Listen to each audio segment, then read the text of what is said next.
आप देख रहे हैं इंडिया टाउन न्यूज, भारत की बात। नमस्कार, जय जौहर। आप देख रहे हैं इंडिया टाउन न्यूज और मैं हूं आपके साथ गीतांजलि मिश्रा। स्वागत है आज के हमारे खास बुलेटिन राजधानी सरकार धानी में, जहां हम आपको छत्तीसगढ़ की महत्वपूर्ण खबरों से रूबरू कराएंगे। तो चलिए बुलेटिन की शुरुआत करते हैं, लेकिन उससे पहले एक नजर आज की हेडलाइंस पर। अतिरिक्त महाधिवक्ता रणवीर सिंह मरहास ने दिया इस्तीफा। करीब 2 साल से पद पर रहे थे कार्यरत। इस्तीफे में कारण का नहीं किया उल्लेख।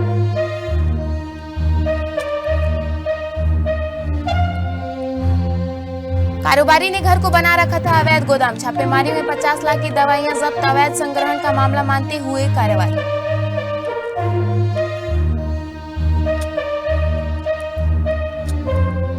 एलईडी एवं हेल्थ केयर प्रोफेशन परिषद के गठन का रास्ता साफ। राज्य राजपत्र में अधिसूचना प्रकाशित। स्वास्थ्य शिक्षा और सेवाओं के नियमनों को मिलेगी नई दिशा। कांग्रेस बोली मेडिकल पीजी के 0 ईयर की आशंका। नियमों में बार बार बदलाव से काउंसिलिंग अटकी। मामला सुप्रीम कोर्ट और हाई कोर्ट।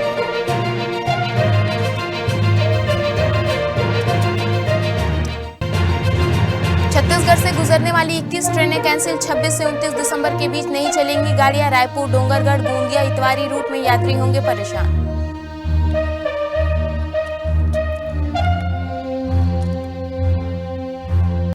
चलिए खबरों की शुरुआत करते हैं राजधानी से। छत्तीसगढ़ के बिलासपुर से जुड़ी एक अहम प्रशासनिक खबर सामने आई है। छत्तीसगढ़ हाईकोर्ट में पदस्थ अतिरिक्त महाधिवक्ता रणवीर सिंह मरहास ने अपने पद से इस्तीफा दे दिया। उनके इस्तीफे की जानकारी सामने आते ही राजनीतिक और कानूनी गलियारों में हलचल तेज हो गई है, क्योंकि वे राज्य सरकार की ओर से संवेदनशील और महत्वपूर्ण मामलों की पैरवी कर रहे थे। रणवीर सिंह मरहास पिछले लगभग 2 वर्ष से अतिरिक्त महाधिवक्ता के रूप में अपनी सेवाएं दे रहे थे। इस अवधि में उन्होंने हाईकोर्ट में सरकार का पक्ष मजबूती में रखा और कई अहम प्रकरणों में अपनी भूमिका निभाई। उनके कार्यकाल को प्रशासनिक स्तर पर संतोषजनक माना जा रहा था। ऐसे में उनका अचानक इस्तीफा देना कई सवाल खड़े कर रहे हैं। इस्तीफे में किसी भी प्रकार के कारण का उल्लेख नहीं किया गया, जिससे अटकलों का बाजार गर्म हो। माना जा रहा है कि इस्तीफे को सरकार ने स्वीकार किया है या नहीं, इस पर अभी आधिकारिक स्थिति स्पष्ट नहीं है। फिलहाल महाधिवक्ता कार्यालय में और राज्य सरकार की ओर से कई विस्तृत बयान जारी नहीं किया जा रहा है, लेकिन आने वाले समय में इस मामले को लेकर स्थिति साफ होने की संभावनाएं जताई जा रही है। गोगांव के ट्रांसपोर्ट में मिली नकली दवा के मामले में सारंगढ़ तक पहुंची औषधिक निरीक्षकों की टीम ने सरस्वती मेडिकल स्टोर के संचालक के घर छापेमारी कर करीब 50 लाख रुपए की दवाएं बरामद की। कारोबारी ने घर को दवा का अवैध गोदाम बना रखा था। ज्यादातर दवाएं पेन किलर, कफ सिरप, सर्दी जुकाम की होने के साथ जेनेटिक भी थी। दवा कारोबारी नकली दवा के मामले में संदेही भी है।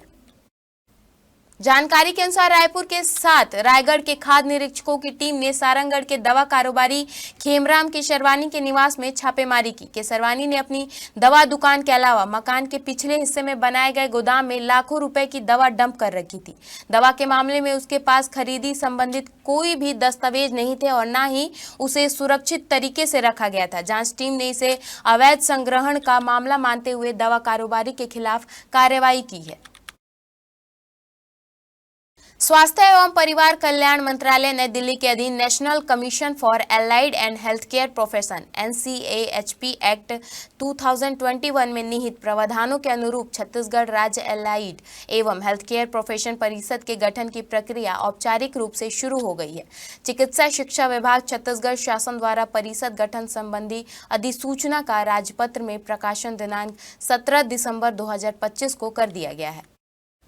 यह कदम राज्य में एलाइड एवं हेल्थ केयर से जुड़े शिक्षण, प्रशिक्षण और व्यावसायिक सेवाओं के नियमन की दिशा में एक महत्वपूर्ण पहल माना जा रहा है। आपको बता दें कि देश में लंबे समय से स्वास्थ्य एवं चिकित्सा क्षेत्र की कोई ऐसी विद्याएं कार्यरत नहीं थी जिनके लिए राष्ट्रीय स्तर पर कोई समर्पित केंद्रीय नियामक आयोग नहीं था।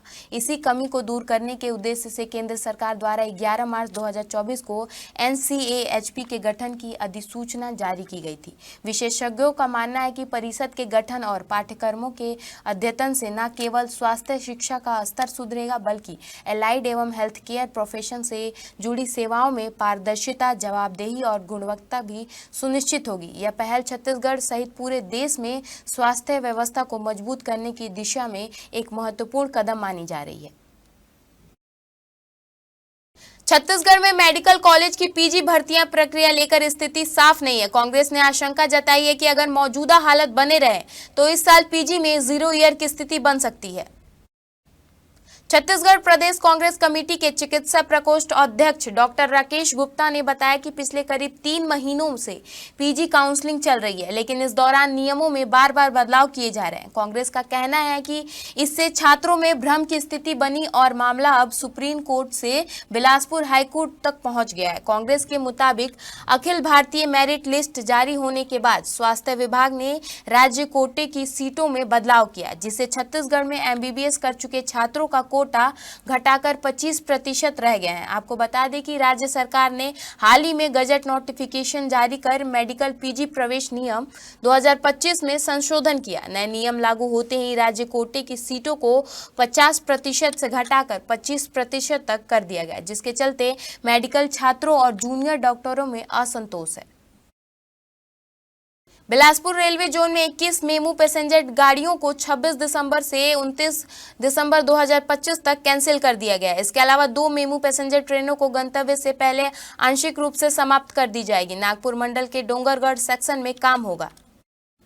21 गाड़ियों में रायपुर मंडल की 11 और नागपुर मंडल की 10 गाड़ियां रद्द रहेंगी। रद्द होने वाली प्रमुख गाड़ियों में रायपुर डोंगरगढ़ गोंदिया नेताजी सुभाष चंद्र बोस इतवारी, बालाघाट इतवारी और डोंगरगढ़ रायपुर मेमू ट्रेनें शामिल है।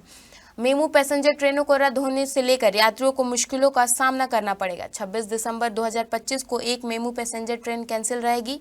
27 दिसंबर को 10 मेमू पैसेंजर ट्रेनें रद्द रहेंगी। 28 दिसंबर को 9 मेमू पैसेंजर ट्रेनें रद्द रहेंगी और 29 दिसंबर को 1 मेमू पैसेंजर ट्रेन कैंसिल रहेगी। रेलवे प्रशासन ने बताया कि यह काम डोंगरगढ़ पर परिचालन क्षमता बढ़ाने, सुरक्षा मानकों को मजबूत करने के लिए किया जा रहा है। वक्त हो चुका है एक छोटे से ब्रेक का। बने रहिए इंडिया टाउन न्यूज के साथ। कभी कभी चेहरे का छुपा दर्द दुनिया नहीं देख पाती है। दाग, मुहासे, झाइयां सब आपके आत्मविश्वास को कम कर देता है, पर अब नहीं, क्योंकि Rukhsana glow and fair face pack जो दे आपकी स्किन को वो प्यार जो सिर्फ प्रकृति दे सकती है। हर लेयर को साफ करे, हर दाग को करे हल्का और आपकी मुस्कान फिर से लौटाए। Because you deserve to glow naturally. Rukhsana herbal beauty product Amazon, Meesho और फ्लिपकार्ट में भी उपलब्ध। अमीन मोटर्स उड़ान ई रिक्शा छत्तीसगढ़ का नंबर 1 ई रिक्शा शोरूम, जहां आपको सभी प्रकार के ई रिक्शा के वैरायटीज उपलब्ध मिलेंगे। हमारा ई रिक्शा काफी मजबूत है और ये सालों साल चलता है, तो आज ही घर ले आइए आरटीओ इंश्योरेंस के साथ। हमारा पता है अमीन मोटर्स, प्यारेलाल चौक, जीई रोड, न्यायालय के पास, राजनांदगांव। 9827174038 7724047008। ब्रेक के बाद आपका स्वागत है। चलिए बढ़ते हैं खबरों की ओर। आम आदमी पार्टी के राष्ट्रीय संगठन महासचिव और राज्यसभा सांसद डॉक्टर संदीप पाठक 3 दिन के लिए छत्तीसगढ़ दौरे पर आ रहे हैं। उनके साथ प्रदेश सह प्रभारी मुकेश अहलावत भी प्रदेश प्रवास पर रहेंगे। इस दौरे को पार्टी संगठन के लिए अहम माना जा रहा है। प्रदेश कार्यकारी अध्यक्ष उत्तम जायसवाल ने बताया कि आज से 23 दिसंबर तक प्रवास के दौरान डॉक्टर संदीप पाठक प्रदेश संगठन की गतिविधियों की समीक्षा करेंगे और गठन को मजबूत करने के लिए पदाधिकारी एवं कार्यकर्ताओं के साथ महत्वपूर्ण बैठक करेंगे। उन्होंने बताया कि दौरे के दौरान डॉक्टर संदीप पाठक और मुकेश अहलावत केनाल रोड स्थित आम आदमी पार्टी के नए प्रदेश कार्यालय का उद्घाटन करेंगे। इसके अलावा वे छत्तीसगढ़ के हित में जमीनी स्तर पर काम कर रहे सामाजिक संगठनों के प्रमुख लोगों से भी मुलाकात करेंगे। कलेक्टर गाइडलाइन में किए गए बदलाव का असर अब राज्य के सभी जिलों में देखने को मिल रहा है। आंकड़ों के अनुसार पिछले साल जितनी रजिस्ट्री हो रही थी उससे इस साल दोगुनी हो रही है। रियल एस्टेट के एजेंटों का दबदबा और फर्जीवाड़ा खत्म होने से आम लोगों में बड़ा फायदा हो रहा है। लोगों ने बैंक लोन से भी ज्यादा मिल रही है। वहीं वजह है कि रियल एस्टेट का कारोबार भी बढ़ रहा है। जमीन की बढ़ी हुई कीमतों को लोगों को कई तरह के फायदे हो रहे हैं। नई गाइडलाइन जारी होने के बाद लोगों के बीच यह खबर फैलाई जा रही है कि आम लोगों के लिए मकान बनाना या खरीदना कठिन हो या, लेकिन आंकड़ों से यह पता चल रहा है कि लोग अब बढ़ी हुई कीमतों में भी ज्यादा रजिस्ट्री करा रहे हैं।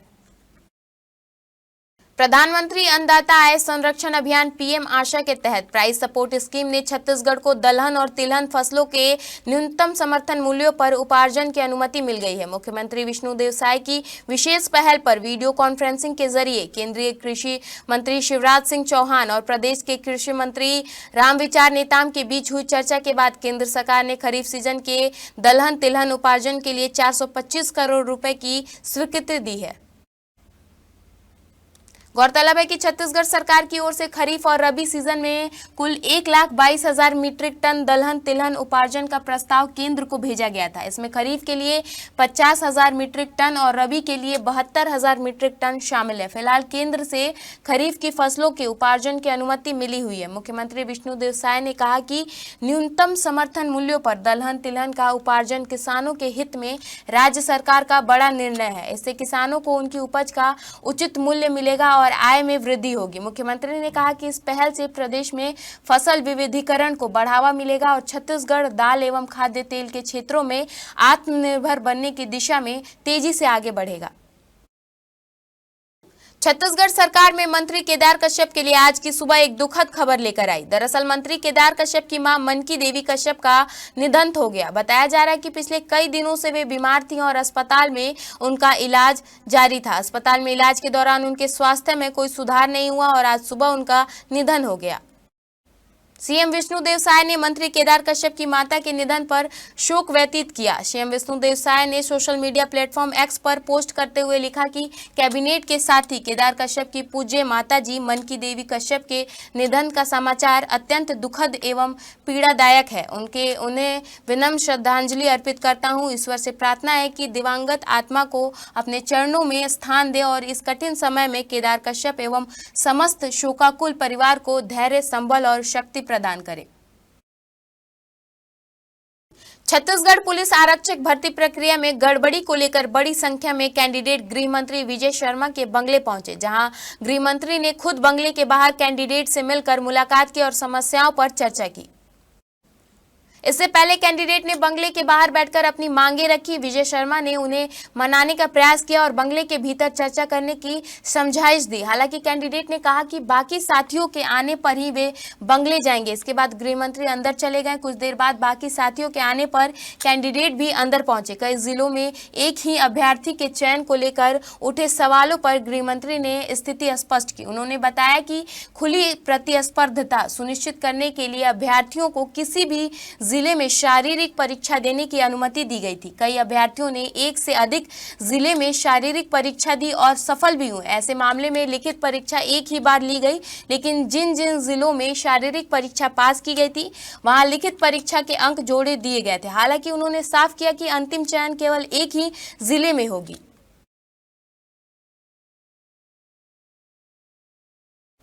हमारे खास बुलेटिन राजधानी सरकारधानी में फिलहाल इतना ही। देश प्रदेश की तमाम खबरों से अपडेट रहने के लिए बने रहिए इंडिया टाउन न्यूज के साथ। भारत की बात। नमस्कार। आप देख रहे हैं इंडिया टाउन न्यूज, भारत की बात।